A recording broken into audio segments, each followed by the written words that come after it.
સૌ મિત્રોને જય સોમનાથ. ઓમ નમઃ શિવાય. પ્રિય મિત્રો, તમારો દિવસ શુભ રહે, મંગલમય રહે, શુભકામના. હું બિલીમરાથી જોગીભાઈ વ્યાસ આપ સૌનું આપણી જોગેશમાં આપનું હાર્દિક સ્વાગત કરું છું.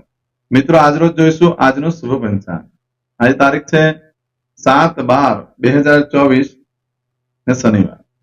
માગસર સુદ છઠ તિથિ છે. આજે સૂર્ય ષષ્ઠી તરીકે આજના દિવસનો ઓળખાય છે. ચંપા ષષ્ઠી તરીકે પણ ઓળખાય છે. આજથી અન્નપૂર્ણા વ્રતનો આરંભ થાય છે. અન્નપૂર્ણા વ્રતનું બહુ જ મહત્વ છે. જે લોકો અન્નપૂર્ણા વ્રત કરે છે એ લોકોને જન્મો જન્મ સુધી ક્યારે અન્ન કમી પડતી નથી. કોઈ પણ યોનિમાં તમારો જન્મ થાય તો પણ તમને અન્ન ક્યારે ઘટશે નહીં. અંશુયાને જો આશીર્વાદ મળી જાય છે તો એક તૃપ્ત થવાય છે. એટલે અંશુયા માતાના આશીર્વાદ જોઈતો હોય તો અન્નપૂર્ણાનું વ્રતનું બહુ મહત્વ છે. ચોક્કસ કરવું જોઈએ. જે લોકોથી થાય એ લોકોએ ખાસ કરવું જોઈએ.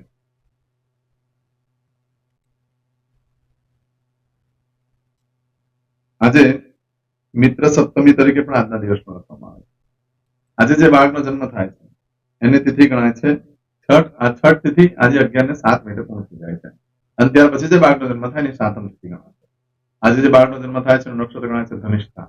ધનિષ્ઠા નક્ષત્ર આજે સાંજે 4:51 પૂર્ણ થઈ જાય અને ત્યાર પછી જે બાળકનો જન્મ થાય એનું શતતારકા નક્ષત્ર ગણાય છે. આજે જે બાળકનો જન્મ થાય છે એનો યોગ ગણાય છે વ્યાઘ્રત. આ વ્યાઘ્રત યોગ આજે સવારે 8:43 પૂર્ણ થઈ જાય છે અને ત્યાર પછી જે બાળકનો જન્મ થાય એનો હર્ષણ યોગ ગણાય છે. આજે જે બાળકનો જન્મ થાય છે એનું કરણ ગણાય છે તૈતિલ. આ તૈતિલ કરણ આજે 11:07 પૂર્ણ થઈ જાય છે અને ત્યાર પછી જે બાળકનો જન્મ થાય એનું ગ્રહ કરણ ગણાય છે. આજે જે બાળકનો જન્મ થાય છે એની રાશિ ગણાય છે મકર. મકર રાશિની અક્ષર આવે છે ખ અને જ. મકર રાશિનો સ્વામી શનિ છે. પરંતુ મિત્રો આ મકર રાશિ આજે સવારે 5:07 પૂર્ણ થઈ જાય છે. આજે સવારે 5:07 પછી જે બાળકનો જન્મ થાય રાશિ બદલાય છે, ધ્યાન રાખજો. આજે સવારે 5:07 પછી જે બાળકનો જન્મ થાય એની કુંભ રાશિ ગણાશે. કુંભ રાશિની અક્ષર આવે છે ગસ. કુંભ રાશિનો સ્વામી શનિ છે. આજે સવારે 5:07 થી લઈ 9 તારીખે સવારે 9:15 સુધીમાં જે બાળકોનો જન્મ થશે બધાની રાશિ કુંભ ગણાશે. આ રાશિ તિથિ વા નક્ષત્ર યોગકરણનો બહુ મહિમા છે. મિત્રો, એમાં જેનો પણ જન્મ થાય છે એને તે પ્રમાણે ભાગ્યનું ફળ શુભ અશુભ મળતું હોય છે. ચોક્કસ પ્રમાણેની પૂજા વિધિ કરાવી લેવી જોઈએ.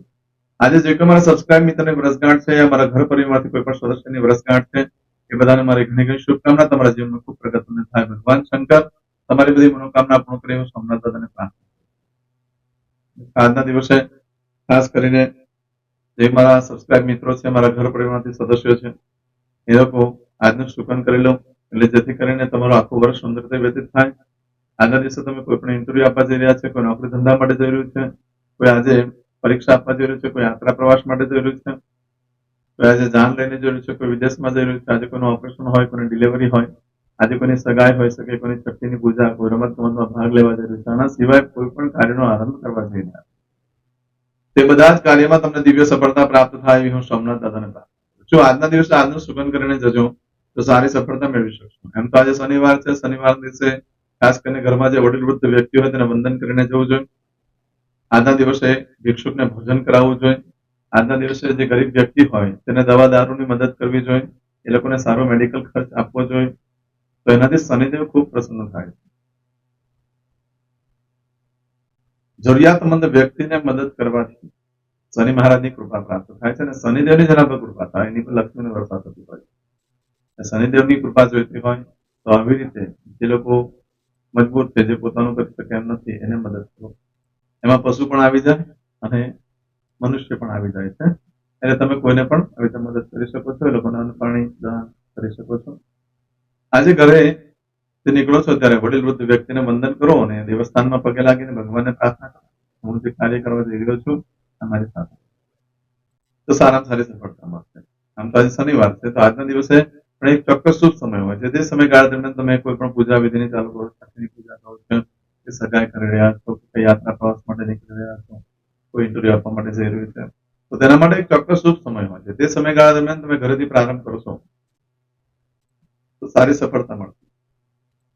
જોઈએ આજે શનિવારનો સમય આજે સવારે 7:30 થી 9 વાગ્યા સુધીનો સમય શુભ રહેશે.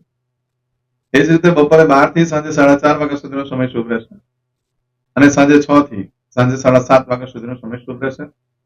રાત્રે 9 થી આવતીકાલે મળસ્કે 1:30 સુધીનો સમય શુભ રહેશે. આવતીકાલે સવારે 4:30 થી સવારે 6 વાગ્યા સુધીનો સમય શુભ રહેશે. આ સમયગાળા દરમિયાન તમે કોઈ પણ કાર્યનો આરંભ કરો છો તો એ કાર્યમાં દિવ્ય સફળતા પ્રાપ્ત થશે. આમ તો મિત્રો આજે તમારી કોઈ વસ્તુ ચોરાઈ ગઈ કે ખોવાઈ જાય તો 15 દિવસમાં 11 દિવસમાં મળી શકે, બાકી મળવાની શક્યતા બિલકુલ ઓછી. આજના દિવસે કોઈ પણ કાર્યનો આરંભ કરવા માટે, ઉત્તમ દિવસે ખરીદી કરવા માટે પણ, વેચાણ કરવા માટે પણ, કોઈ યંત્રને પ્રથમવાર ચાલુ કરવું હોય તો પણ સરસ દિવસ છે. આજે પશુની ખરીદી માટે પણ ઉત્તમ, આજે દસ્તાવેજ પર સાઇન કરવા માટે પણ ઉત્તમ દિવસ, કોઈ પણ ઇન્ટરવ્યુ આપવા માટે પણ સરસ દિવસ છે. આજના દિવસે ખરીદી પણ કરી શકાય અને વેચાણ પણ કરી શકાય. આજે તમે જે ચાલુ કરો છો, કોઈ પણ કાર્યનો આરંભ કરો છો, તો મોટે ભાગે ચોક્કસ પ્રમાણે સફળતા મળવાની શક્યતા ખૂબ છે. આજના દિવસે નવ વસ્ત્ર ધારણ કરવા માટે ખાસ કરીને જે લોકો ખેડૂત છે, ભાઈ દરિયાઈ ખેડૂત હોય કે ભૂમિના ખેડૂત હોય કે આકાશી ખેડૂત હોય, આ દરેક માટે નવા વસ્ત્ર ધારણ કરવાથી ખૂબ લાભ થઈ શકે ખેતી દ્વારા. પછી જે લોકો પશુપાલનનો ધંધો કરતા હોય, જે લોકો નર્સરીનો ધંધો કરતા હોય, ફૂલ ઝાડ છોડ વગેરે વેચતા હોય, એ લોકો માટે પણ નવા વસ્ત્ર ધારણ કરવા થઈ શકે છે. આખી પરિસ્થિતિ બદલાય છે, આર્થિક પરિસ્થિતિ સુધરે, સારી આવક ઇન્કમ થઈ શકે છે. પણ નવું વસ્ત્ર માટે હું કાયમ કહું છું કે જે ક્યારે કોઈ ધારણ ન કરી હોય એવા વસ્ત્ર ધારણ કરશો તો આવું ફળ પ્રાપ્ત થશે. આવું બધું ફળ જે છે આજે તમને સાંજે 4:51 સુધીમાં મળે, પરંતુ આજે સાંજે 4:51 થી લઈ આવતીકાલે સાંજે 4:04 સુધીમાં તમે જે કાર્ય કરો છો એનું ફળ બદલાઈ જાય. એમાં કોઈ પણ વસ્તુ ચોરાઈ ગઈ, ખોવાઈ ગઈ તો 11 દિવસમાં મળે, બાકી મળવાની શક્યતા બિલકુલ ઓછી. આજના દિવસે કોઈ પણ મંત્ર પૂજા સિદ્ધ કરવા માટે ઉત્તમ દિવસ છે. ખાસ કરીને તાંત્રિક લોકો આજના દિવસનો ઉપયોગ વધારે કરતા હોય છે, જે મંત્ર સિદ્ધ કરવા માટે થઈને. આજે તમારા લોકો પણ કરી શકાય છે. તમે જે નિત્ય પૂજા કરતા હોય તે આજે ખાસ કરી લેવી, તે સિદ્ધ થઈ જાય છે. એટલે તમે જયારે બી પૂજા કરો છો તો તેનું ફળ પ્રાપ્ત થાય છે. અમે સાત્વિક પૂજામાં વધારે મહત્વ આપવું. તંત્ર માર્ગ બહુ યોગ્ય સમજ નથી, આજ સુધી ક્યાંય દેખ્યું નથી, તત્વ નહીં. એ તત્કાલિક કાર્ય કરી આપે છે, પણ એનું ભોગવવું બહુ રહેતું હોય છે. માટે આખો જે દ્વાપર યુગ હોય તંત્ર માર્ગમાં, તો આજે સાત્વિક પૂજા કરો, જેથી કરીને તમારે એનું શુભ ફળ પ્રાપ્ત થાય અને આજીવન રહે.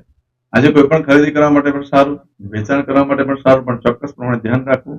આજે તમારી પર કોઈ કંઈક પ્રયોગ કરીને તમને છેતરી શકે છે, તમારી કોઈ મોંઘી વસ્તુ સસ્તામાં લઈ જઈ શકે, અથવા ચોરાઈ પણ શકે વસ્તુ. મેલી વિદ્યા વગેરે કરવા વાળા વ્યક્તિઓથી આજે સાવચેત રહેવાનું જેવું હોય છે. એટલે કોઈ પણ વસ્તુની ખરીદી કરો છો કે વેચાણ કરો છો તો યોગ્ય ચોક્કસ સમય જોઈને વિચારીને કાર્ય કરવું. આજે કોઈ પણ પ્રથમ વખત નવું યંત્ર ચાલુ કરવા માટે શ્રેષ્ઠ દિવસ છે. આજના દિવસે પશુ ખરીદવા માટે પણ શ્રેષ્ઠ દિવસ છે. આજના દિવસે વિદેશ જવાનું હોય કે નોકરી ધંધા માટેનું ઇન્ટરવ્યુ આપવા માટે આજના દિવસ શ્રેષ્ઠ રહેશે. આજે નવા વસ્ત્ર ભૂલમાં પણ ધારણ ન કરશો, કારણ કે જ્યારે રિએક્શન આવે એટલે કે કોઈ પણ પ્રકારનું એલર્જી થઈ શકે છે, ખાવા પીવાથી, દવાથી એલર્જી થઈ શકે છે. માટે આજે જો નવા વસ્ત્ર ધારણ ભૂલમાં પણ કરો તો માનસિક અજાપો એટલો થઈ જાય કે તમારે ડિપ્રેશનમાં પણ આવી શકો છો. આજે કૂતરું કરડવાનો પણ પ્રસંગ બની શકે છે નવા વસ્ત્ર ધારણ કરો તો, ગમે ત્યારે કરી શકે. એટલે ખાસ ધ્યાન રાખવું, નવા વસ્ત્ર એટલે જે ક્યારે ન ધારણ કરી હોય તેને નવા વસ્ત્ર કહેવાય છે. આવું બધું ફળ આજે સાંજે 4:51 થી લઈ આવતીકાલે સાંજે 4:04 સુધીમાં મળે. આજે આવું બધું ફળ હોવાથી જોઈને વિચારીને કાર્ય કરવું યોગ્ય ગણાશે. આજે લગ્ન માટેની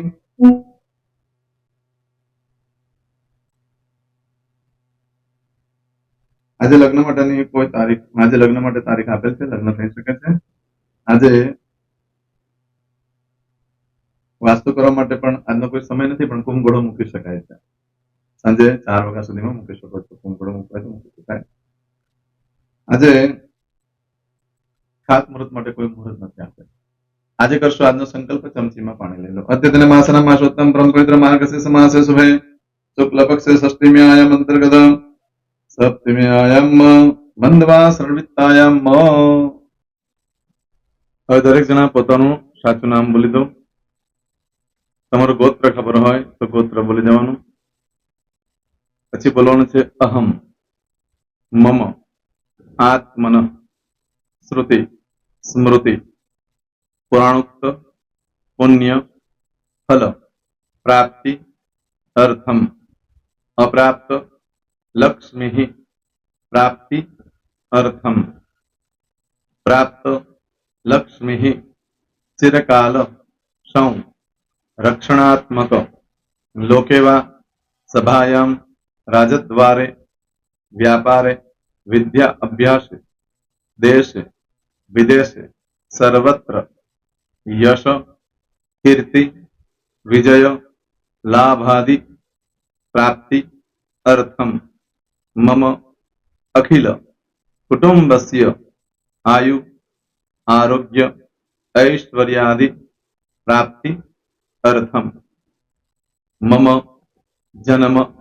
समय तथा च विप्र वृंदानां जन्म समय जन्म कुंडली मध्ये स्थित ग्रहः गोचर ग्रहः महादशा अंतर्दशा प्रत्यंतर्दशा तथा च योग युति दृष्टि मध्ये शुभफल प्राप्ति अर्थम भय रोग शत्रु बाधा दोष मारण तारण मंत्र तंत्र अरिष्ट दोष पीड़ा निवृत्ति अर्थम भूत प्रेत पिशाचादि द्वारा रचित अरिष्ट दोष निवृत्ति अर्थम मम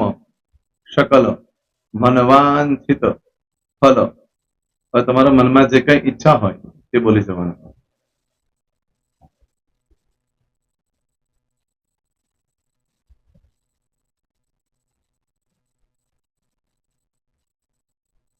બોલવાનું અનુસારતઃ सकल मनवांछित फल प्राप्ति अर्थम. હવે જે બરકતની પૂજા વાળા છે એ લોકો તો આ બધું બોલવાનું જ હોય છે, એ લોકો માટે કોઈ સ્પેશિયલ નથી. પણ જે લોકોએ હવે જે કહું છું તે લોકોએ જ બોલવાનું, જેના લગ્ન થઈ ગયા હોય એ લોકોએ બોલવાનું છે. મમ દાંપત્ય જીવન મધ્યે સુખાકારી પ્રાપ્તિ અર્થમ પુત્ર પૌત્રાદિ સંતતિ પ્રાપ્તિ અર્થમ. આ સંતાન પ્રાપ્તિ વાળા માટે પણ આવી જાય છે એમાં. દીર્ઘ આયુ આરોગ્ય ऐश्वर्यादि प्राप्ति अर्थम तथा च. હવે જેના લગ્ન નથી થયા તે લોકોએ બોલવાનું. મમ જટટી વિવાહ યોગ પ્રાપ્તિ અર્થમ વિવાહ પશ્ચાત દાંપત્ય જીવન મધ્યે સુખાકારી પ્રાપ્તિ અર્થમ. હવે જે લોકોને સંતાન પ્રાપ્તિ નથી, જે લોકોને સંતાન પ્રાપ્તિ છે કરવી છે એ લોકોએ બોલવાનું.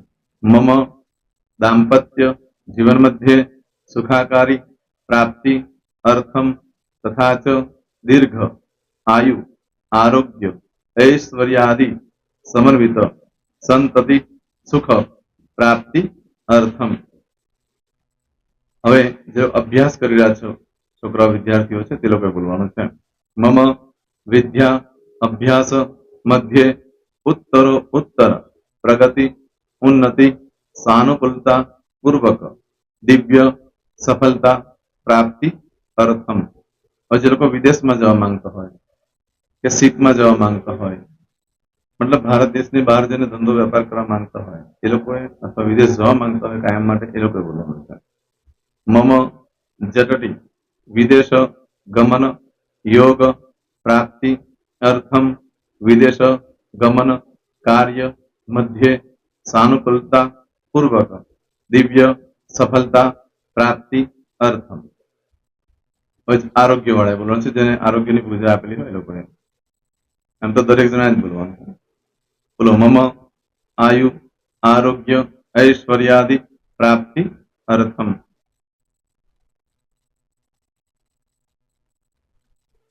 હવે દરેક જણા બોલવાનું. सकल मनवांछित फल प्राप्ति अर्थम अद्य दिने प्रधान देवतानां नित्य दिन अनुसारतः पूजन अर्चन कर्मणि अहम करिष्ये. પાણીવાળી થાળીમાં પાણી મૂકી દેવાનું છે. હવે તમારી બધી પૂજા જે મેં આપેલી છે એ પૂજા થઈ જાય, અથવા તો તમે રોજ પૂજા કરતા છો મારી પાસેથી નથી લઈ ગયા, એ પૂજા થઈ જાય પછી ફરી પાછી ચમચીમાં પાણી લેવાનું. અહીંયા વિડીયોને સ્ટોપ કરી દેવાનું. પૂજા પતે એટલે પાછું આગળનું કરવાનું છે. અહીંયા વિડીયો સ્ટોપ કરી દેવાનો અને પૂજા પતે એટલે બોલવાનું છે વિષ્ણવે વિષ્ણવે વિષ્ણવે નમો નમઃ વિષ્ણુ સ્મરણ સર્વમ પરિપૂર્ણ અસ્તુ. एतानि गंध पुष्प धूप दीप नैवेद्य ताम्र दक्षिणा प्रदक्षिणा सहित ऋणु मम सकल मनवांचित फल प्राप्ति अर्थम पूजन अर्चन प्रियदान न मम पाणी मूकी देवानुं पाछुं पाणी लेवानुं पूजन अर्चन ब्रह्मार्पणमस्तु नीचे जमीन पर पाणी मूको एमां आंगળી ઘસી કપાળમાં તિલક કરી દો કપાળમાં જમીન પર પાણી મૂક્યું છે એમાં ત્યાર પછી ભગવાનને કહેવાનું કે હે પ્રભુ આજે પૂજા કરતા કઈ પણ પ્રકારની ભૂલચૂક થઈ ગઈ હોય તો અમને ક્ષમા કરજો અમે તમારા બાળક છીએ પ્રભુ તમારો ખૂબ આભાર માનું છું આજે મારી પાસે તમારી પૂજા કરાવી મારી મનોકામના પૂર્ણ કરી પ્રાર્થના કરી દો જગ્યા પરથી ઉભા થઈ શ્રીનારાયણ ભગવાનને પાણી ચડાવી દો અને નિત્ય કર્મ જે કરતા હોય તે કરો જય શ્રી તમારો દિવસ શુભ રહે, તમે અને તમારો પરિવાર સુખી રહે, સંપન્ન રહે, સુરક્ષિત રહે એ ભગવાન સોમનાથ દાદાને પ્રાર્થના. તો મિત્રો તમે મારા વિડીયોને લાઈક ના આપી હોય તો સૌથી પહેલા લાઈક આપી દો અને ત્યાર પછી જો તમે મારી આ ચેનલ સબસ્ક્રાઇબ ન કરી હોય તો સૌથી પહેલા સબસ્ક્રાઇબ કરી લો અને બેલ આઇકોન ઓલ પર ક્લિક કરવાનું ભૂલશો નહીં જેથી કરીને સૌથી પહેલા નવી વિડીયો જે કંઈ મૂકું એ તમને મળે. મિત્રો કંઈ પણ મૂંઝવણ હોય તો મને આ નંબર પર તમે ફોન કરીને પૂછી શકો છો. મારો મોબાઈલ નંબર છે 9825546459. મિત્રો કોમેન્ટ્સમાં જય સોમનાથ લખવાનું ભૂલશો નહીં. ફરી પાછા નવા વિડીયો સાથે મળીએ. ત્યાં સુધી સૌને જય સોમનાથ.